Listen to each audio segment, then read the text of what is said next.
Satu.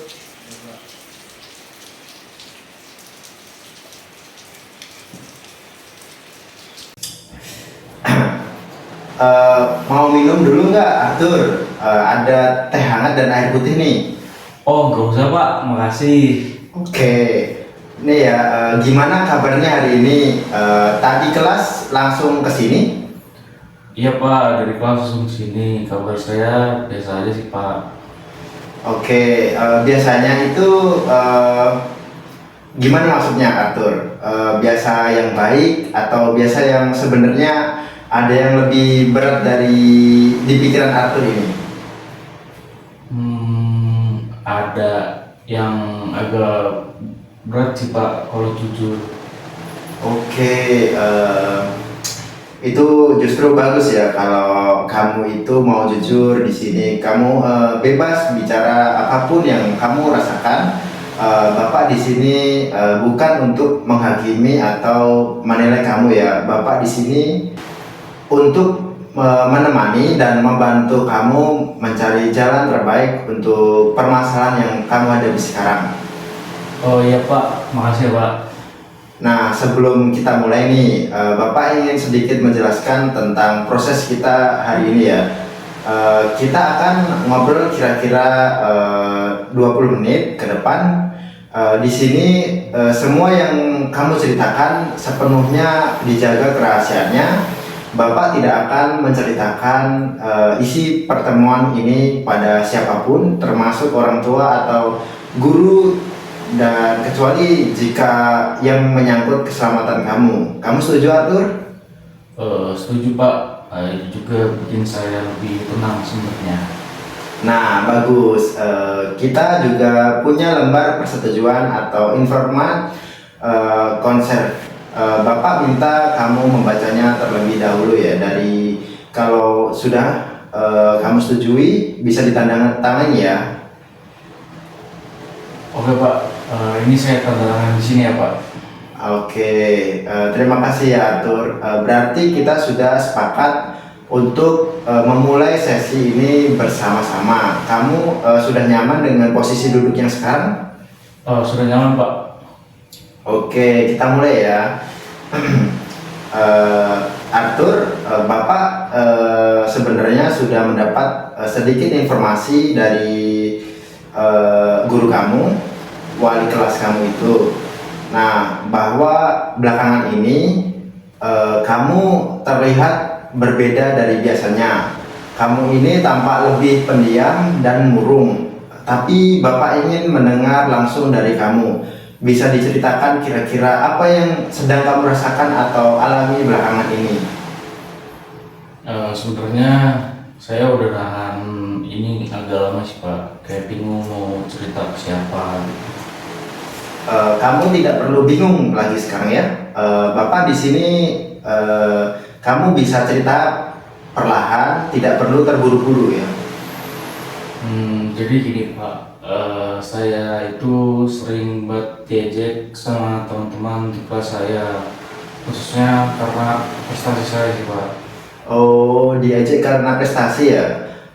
Bisa dibilang kamu yang kamu ceritakan ini spesifik seperti apa ejekan itu, Arthur? Ya sekarang mereka sering panggil saya kutu buku, nerd, sok pinter, terus yang paling nyakitin itu ada yang bilang ngapain belajar terus, gak punya kehidupan sosial atau ranking satu satu tapi sendirian mulu, kasihan. Terus pernah juga ada yang di depan kelas bilang gitu Pak waktu presentasi saya selesai, dan terus banyak yang tawa gitu. Itu terjadi di depan banyak orang ya, di dalam kelas. Ya Pak, di depan semua teman-teman kelas saya langsung merasa mau tenggelam aja rasanya waktu itu. Bapak bisa membayangkan betapa tidak nyamannya posisi kamu saat itu ya. Situasi seperti itu pasti sangat menyakitkan ya. Kejadian seperti itu sudah berlangsung sejak kapan, Arthur? Sudah dari awal kenaikan kelas 11 sih Pak. Jadi sekitar 3 bulan lebih. awalnya saya anggap kayak bercandaan, tapi kayak lama kelamaan tuh jadi sering banget dan makin nyinyir gitu Pak. 3 bulan lebih itu bukan waktu yang sebentar ya. Kamu menanggung ini sendiri selama itu. Siapa saja yang biasanya melakukan hal tersebut? Apakah banyak orang yang atau ada beberapa orang tertentu? Ada 3 orang yang paling sering sih Pak, kayak tapi karena mereka populer, yang lain suka ikut-ikutan ketawa, jadi rasanya kayak sendirian banget di kelas. Kamu bilang sendirian banget. Apakah tidak ada satu teman pun yang kamu rasakan ada di sisi kamu itu? Ada sih Pak, 1-2 orang yang kayaknya nggak ikutan, tapi mereka tuh diam aja, gak ngomong apa-apa, mungkin takut kena getahnya juga gitu. Oke, Bapak paham. Sekarang Bapak ingin tanya nih, dari semua yang kamu rasakan selama ini, karena ejekan-ejekan itu, apa yang paling membuat kamu itu terganggu atau paling berat untuk ditanggung, Arthur? Yang paling berat itu sih saya jadi ngerasa prestasi saya ini salah. Saya jadi mikir ngapain saya usaha, ngapain saya usaha keras kalau ujung-ujungnya malah diejek. Saya jadi malas belajar Pak. Kayak padahal dulu saya suka banget sama pelajaran, suka olimpiade. Sekarang kayak hilang semangat gitu Pak.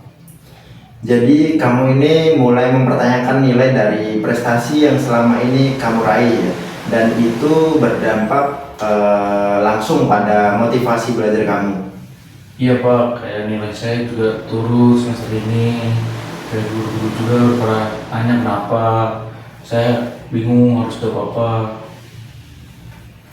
Selain motivasi belajar yang menurun nih, apakah ada hal lain yang ikut terdampak? Contohnya dalam hubunganmu dengan teman-teman, atau mungkin bagaimana perasaan kamu terhadap diri kamu sendiri? Iya Pak, kayak saya nggak mau bergaul sama sekali. Kayak saya takut kalau ngobrol sama orang lain tuh terus nanti diajak lagi. Terus saya juga jadi mikir kayak jangan-jangan mereka benar, jangan-jangan kayak saya gak asik, kayak nggak seru, atau nggak pantas kayak temen. Jadinya saya nggak suka sama diri sendiri Pak. Oke, itu perkataan yang cukup berat ya, Arthur.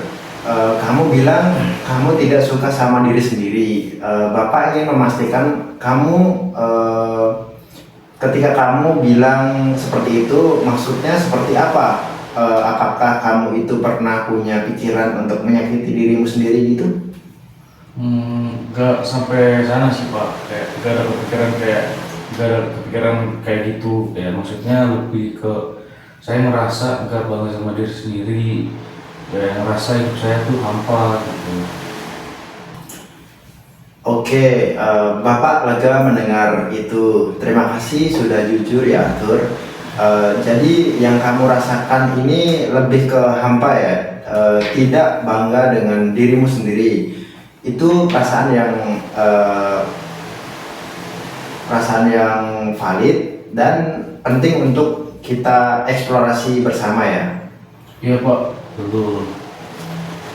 Kalau boleh Bapak tanya nih, sebelum ejek-ejekan itu muncul, bagaimana perasaan kamu tentang prestasi yang kamu miliki? Seneng banget sih Pak, kayak saya rasa kerja keras saya tuh ada hasilnya. Kayak orang tua juga bangga, bapak ibu juga sering puji saya, kayak saya ngerasa hidup saya tuh ada tujuan gitu Pak. Jadi sebenarnya ini kamu sangat mencintai proses belajar dan prestasi itu sendiri, dan itu adalah bagian penting dari identitasmu ya. Iya Pak, kayak belajar itu kayak apa kayak saya suka banget, kayak tapi sekarang jadi takut. Takut apa ya?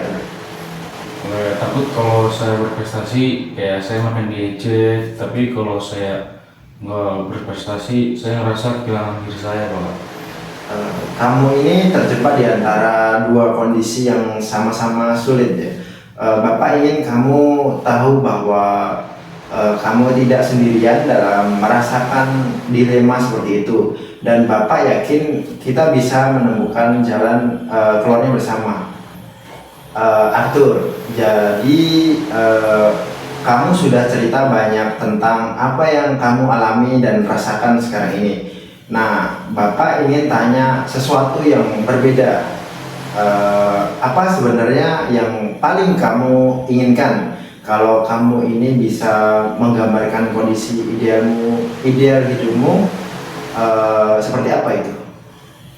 Saya kayak pengen bisa belajar, terus berprestasi dengan tenang, nggak perlu takut diejek, dan saya pengen punya teman yang benar-benar teman, bukan yang merendahin saya terus.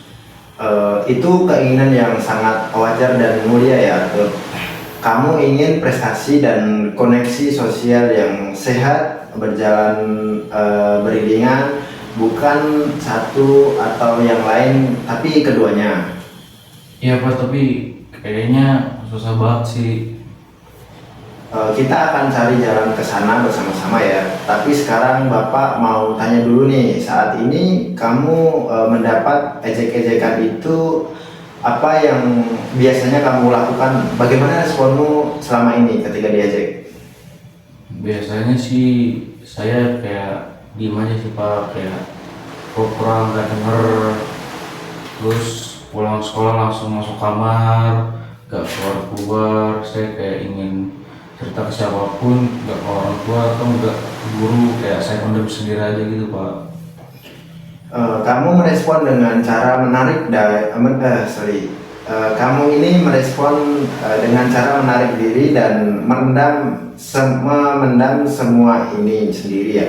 Itu sudah berlangsung 3 bulan lebih. Kalau kamu jujur menilai diri sendiri, apakah cara itu membantu kamu merasa lebih baik?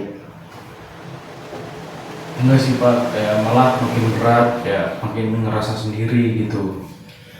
Bapak menghargai kejujuranmu itu. Kamu sudah berani mengakui bahwa cara yang selama ini kamu lakukan ternyata tidak efektif untuk menghadapi situasimu.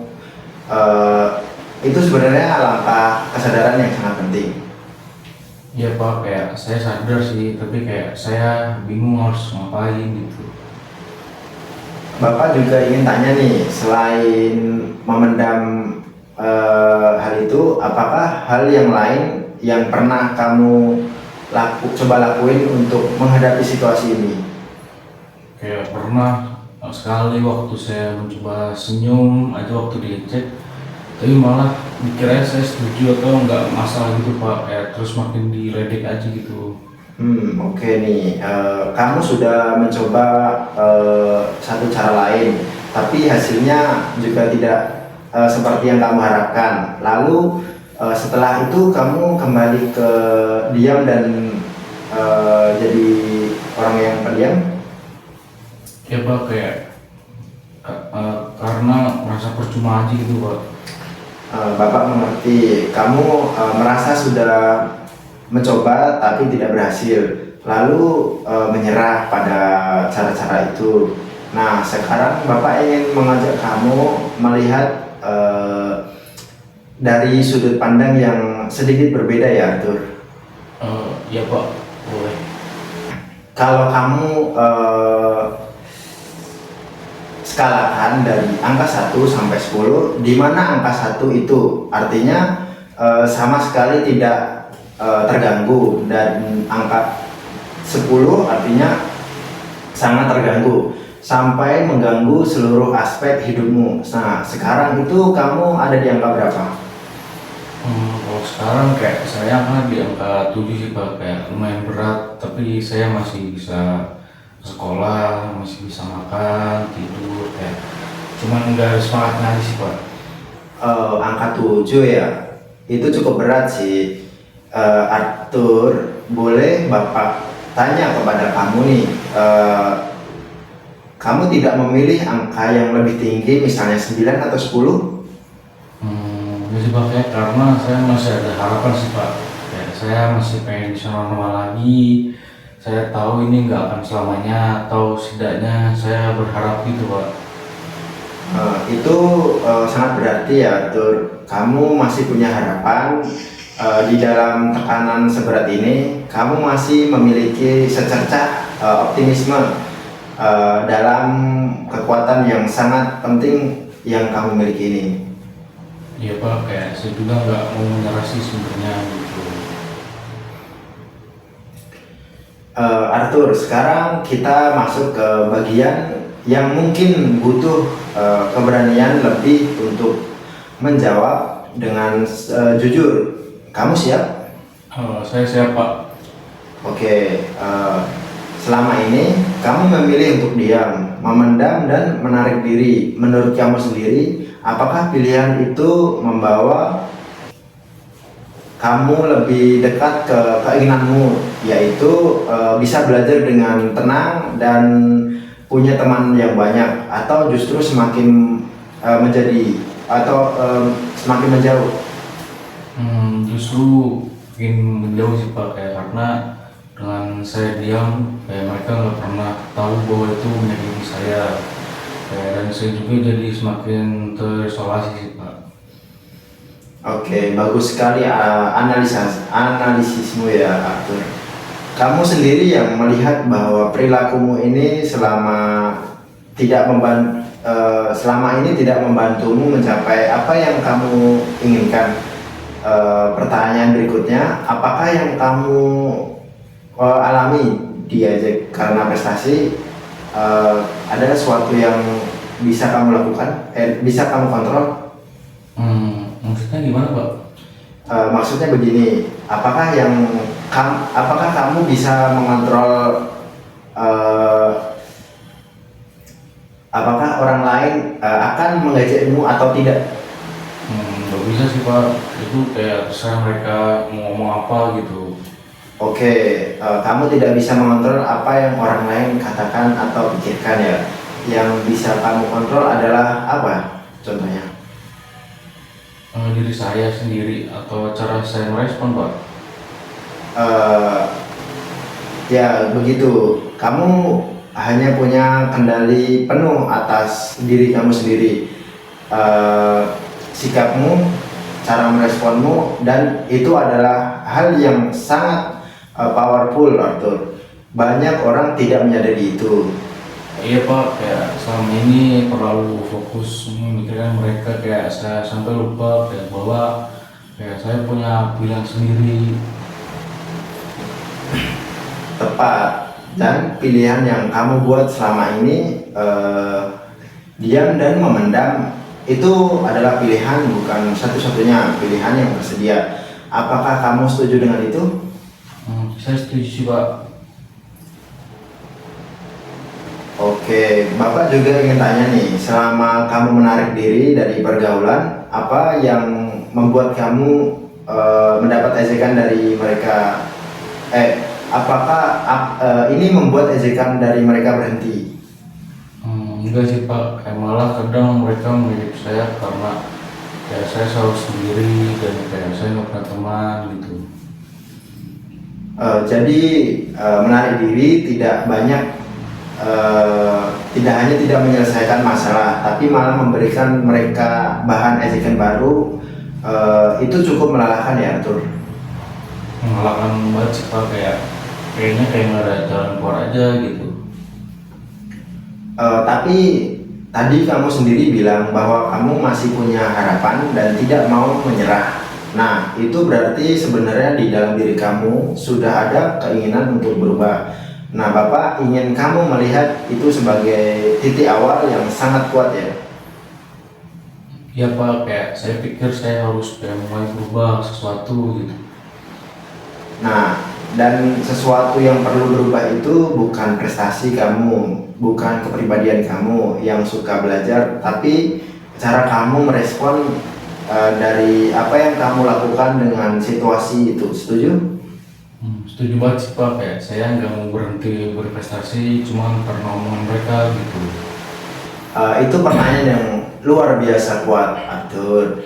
Bapak sangat mengapresiasi itu. Mari kita berpegang pernyataan itu ya. Saya tidak mau berhenti berprestasi, hanya karena omongan orang lain, karena itu adalah hak kamu sebagai individu.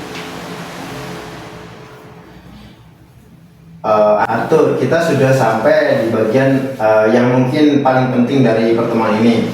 Kita akan menyusun rencana nyata yang bisa kamu lakukan untuk keluar dari situasi. Rencana ini bukan dari Bapak ya, tapi dari kamu sendiri. Bapak hanya membantu mengarahkannya. Oke Pak, saya siap.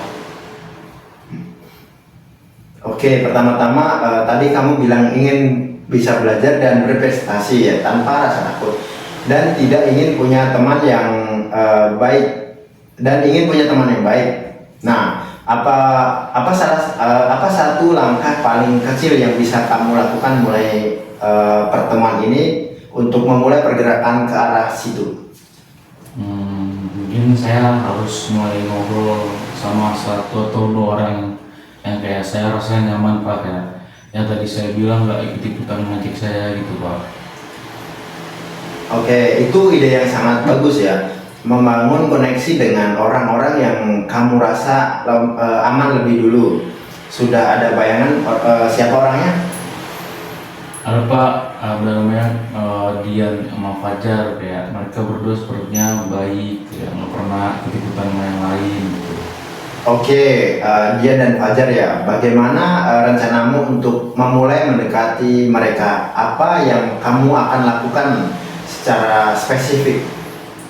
Kayaknya mungkin besok ya saya coba duduk di dekat mereka waktu istirahat ya, terus saya sapa duluan, kayak ngajak ngobrol hal ringan dulu gitu Pak. Bagus.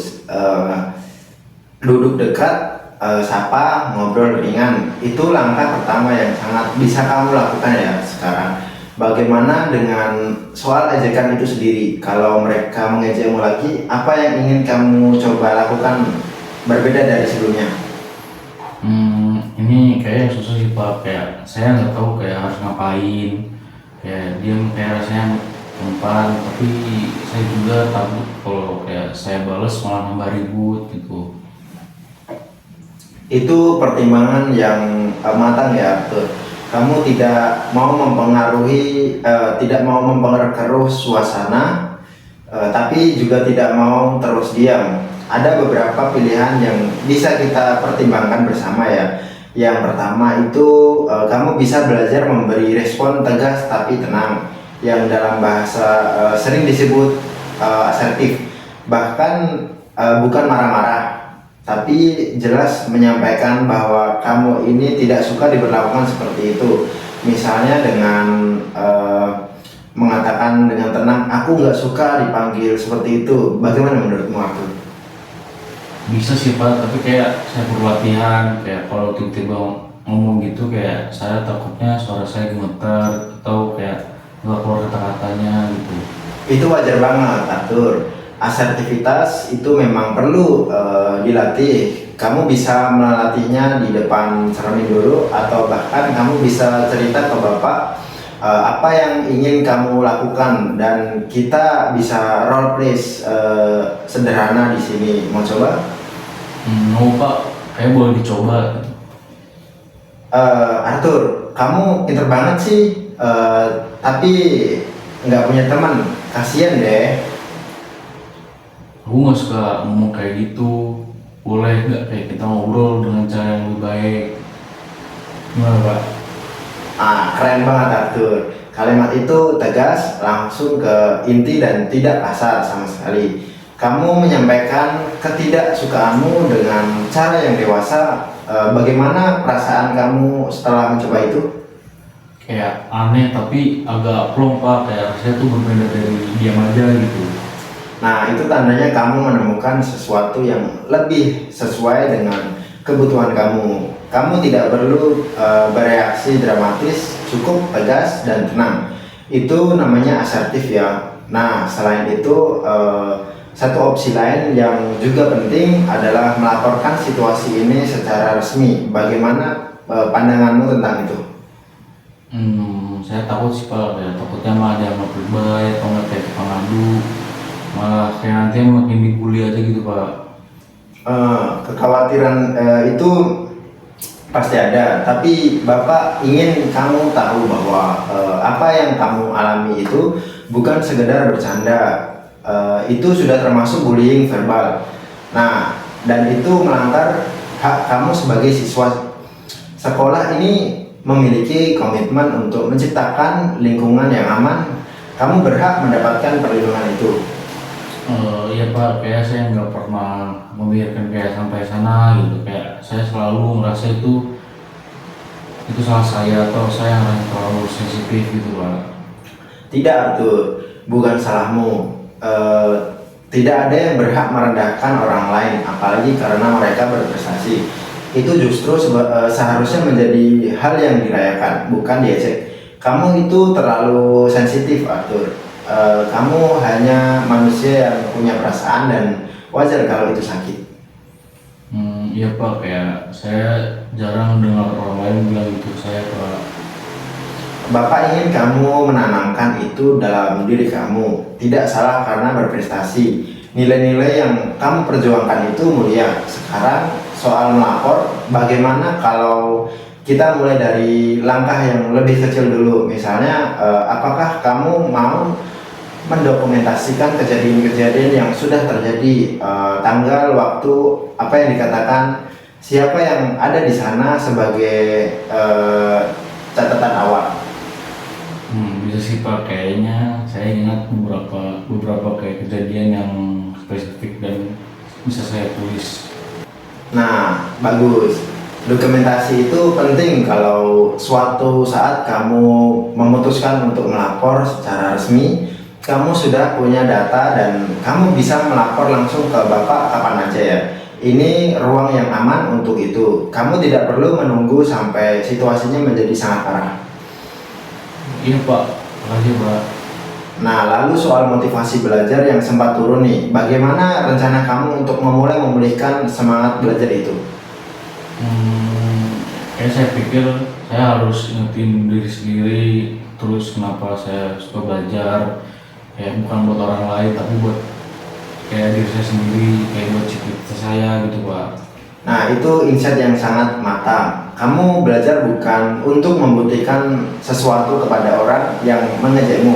Kamu belajar untuk diri sendiri, untuk masa depanmu. Apakah ada cara konkret untuk mengingatkan dirimu itu?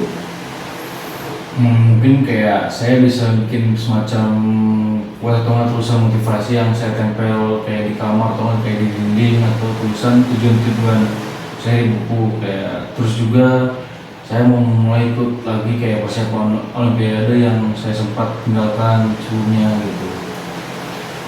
Bagus. Kamu sudah punya 3 langkah konkret nih. Menempel pengingat motivasi, menulis tujuan, dan kembali aktif di olimpiade. Itu rencananya sangat nyata dan bisa dilakukan. Makasih ya Pak, kayak saya jadi ngerasa kayak ada harapan lagi gitu. Itu yang paling penting, Arthur. Dan satu hal lagi nih, apakah kamu bersedia untuk berbagi tentang situasi ini kepada orang tua kamu? Mereka adalah salah satu sumber dukungan terpenting yang kamu miliki. Ini kayak paling susah sih Pak, kayak saya nggak mau mereka khawatir atau merasa over segala gitu Pak. Kekhawatiran itu sangat dimengerti, tapi Bapak ingin kamu mempertimbangkan bahwa orang tua yang tahu justru bisa jadi sistem pendukung. Nah, kamu tidak perlu cerita semua detail sekaligus. Mungkin bisa dimulai dari Pak, Bu, aku lagi agak nyaman nih di sekolah dan butuh cerita. Cukup sampai di situ dulu. Kayaknya bisa sih Pak, kayak mungkin nanti malam saya coba gitu. Oke, Arthur, kita sudah menyusun rencana yang cukup komprehensif nih. Nah, Bapak ingin kamu sekarang menyatakannya dengan jelas. Apakah kamu berkomitmen untuk menjalankan langkah-langkah yang sudah kita buat bersama? Iya Pak, kayak saya berkomitmen, terus saya juga lelah kayak hidup dalam ketakutan terus, kayak saya mau berubah gitu. Bapak sangat menghargai komitmen itu dari Bapak. Percaya kamu bisa melakukannya. Sekarang kita akan isi bersama lembar kontrak perilaku ya. Di sini kamu tulis rencana spesifik yang akan kamu lakukan dalam 1 minggu ke depan. Oke Pak, boleh saya sebutin dulu. Silahkan. Mungkin yang pertama kayak besok saya akan kayak mencoba menyapa dia untuk apa aja waktu istirahat. Terus yang kedua, kayaknya saya akan melatih kayak kalimat asertif atau asertif kayak di depan cermin setiap malam atau setiap malam kayak selama seminggu minimal kayak 5 menit lah. Terus kayak saya yang ketiga akan menulis catatan kejadian bullying yang kayak saya alami gitu yang saya ingat. Terus yang keempat juga saya kayak akan menempel tulisan motivasi di kamar itu kayak di dinding. Terus dan yang kelima kayak saya akan mencoba ngobrol kayak sama bapak atau enggak ibu malam ini atau mungkin besok malam gitu. Nah, 5 langkah yang sangat konkret dan terukur nih. Bapak benar-benar terkesan ya.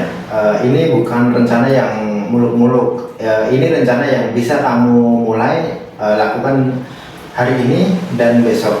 Nah, sekarang di lembar kontrak ini kamu juga perlu menuliskan reward untuk dirimu sendiri jika berhasil menjalankan semua rencana yang kamu jalani dalam minggu ini, dan konsekuensi atau punishment kalau tidak bisa dilakukan. Apa yang kamu tulis? Kalau rewardnya sih kayak kalau saya berhasil semua kayak saya diizinkan diri saya menonton film favorit saya kayak di akhir pekan.